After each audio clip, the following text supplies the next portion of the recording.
এর এই ফাঁকে তেল বেঁধে যাবে, বেঁধে কী হবে আস্তে আস্তে স্ক্রুর মতো উপরের দিকে উঠতে থাকবে। উঠে কী হবে ওই যে ক্র্যাঙ্ক ওয়েভটা কই দেয় না দিবে এই যে দেখেন এই যে পাইপটা আছে দেখছেন, এইটা এর মুখে বসে থাকবে এই যে এরকমভাবে, এই যে বসে থাকলো দেখছেন। এই রাইফেল ড্রিল দিয়ে যে তেলটা উঠবে উপরে এইখানে উঠে চলে আসবে। যখন এইটা এইভাবে ঘুরতে থাকবে অয়েলটা কি হবে এই সাইডে অয়েল গ্যালারিতে এসে ঝরে পড়বে। এটা হলো অয়েল গ্যালারি। এই উপরেরটার নাম বলা আছে অয়েল গ্যালারি। গ্যালারি কেন, অয়েল গ্যালারি কেন? স্টেডিয়ামে যে গ্যালারি আছে তাই তো, যদি গ্যালারি না থাকতো তাহলে সবাই যদি লাইন দিয়ে পিছন পিছন যদি দাঁড়াতো তাহলে কি পিছনের লোক দেখতে পাতো খেলা? কি আছে গ্যালারি আস্তে আস্তে উপরে উঠে গেছে, সবাই বসে থাকলে সবাই মাঠের খেলা দেখতে পারে। আর যদি বৃষ্টি হয় তাহলে কি হবে উপর থেকে পানি নিচের দিকে পড়বে। যদি উপর থেকে যদি ধাক্কা দিয়ে ফেলানো হয় উপর থেকে গোড়ায় এসে নিচে পড়বে, তাই না? না উপরে থাকবে? উপরে থাকবে না, ওই সিঁড়ির পরে পড়লে গোড়োতে গোড়োতে একদম নিচে চলে আসবে। এই জন্যই বলা হচ্ছে গ্যালারি, তাই তো। অয়েল কি করে গ্যালারিতে পাঠায়, আর অয়েল গ্যালারিতে পাঠাইলে কি হবে এই দেখেন পিস্টনটা এখানে উঠানামা করছে, তাই না?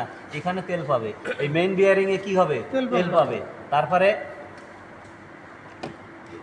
ক্র্যাঙ্কশ্যাফটে পাবে, তারপরে মেইন বিয়ারিং এবং জার্নালে পাবে। তারপরে কি হবে আস্তে আস্তে নিচে ঝরে পড়বে, তাই তো। স্যার ওর কাজ স্যার ওর কাজে শুধু তেল মাখানো স্যার। কার স্যার ওই যে এই যে স্যার এইটা রাইফেল ড্রিলের এই যে এইটা আমি কি বলি আর ও কি বোঝে। ক্র্যাঙ্ক ওয়েভের কাজ হলো কি ছড়াই দেওয়া না, ছিটানো না, ওইটা হলো ব্যালেন্স করা, নিয়ন্ত্রণ করা, ব্যালেন্স করা। রোটরটা যে ঘুরবে যখন বুঝতে পারছেন তখন ব্যালেন্স করবে। এটা শ্যালো ইঞ্জিনে বলছি না লোহার চাকাটা কি কাজ করে? ব্যালেন্সার না, এটা ঘূর্ণন গতি সৃষ্টি করছে কিভাবে? একদিকে ভার আছে, ভারের কারণে বুঝতে পারছেন ও কি করতেছে ভরবেগ প্রাপ্ত হবে, তাই না? ভরবেগ যখন প্রাপ্ত হবে তখন কি হবে ও একবার ঘুরোয় দিলে কিছু সময় ধরে ঘুরতে থাকবে। আর যদি একটা সোলার একটা চাকা যদি হয় ওরে ঘুরোয় দিলে কি হবে এক গুলি দিয়ে সঙ্গে সঙ্গে থেমে যাবে, তাই তো। আর এর সাথে কি আছে দেখছেন এই যে পিস্টন লাগানো আছে, যখন ধাক্কা দিবে বুঝতে পারছেন যাতে মোটরটা ইজি ব্যালেন্স রাখতে পারে, বুঝতে পারছেন তাই তো। আমার কথা বুঝছেন? স্যার ডাকে হ্যাঁ রাখুন। আমার কথা বুঝছেন? ব্যালেন্সার কি কাজ করে? ব্যালেন্সার ব্যালেন্স করে, তাই না? এও balancer, on kind of balancer, তাই তো। ক্র্যাঙ্ক ওয়েভটা কি করে? ব্যালেন্স করে, তাই তো।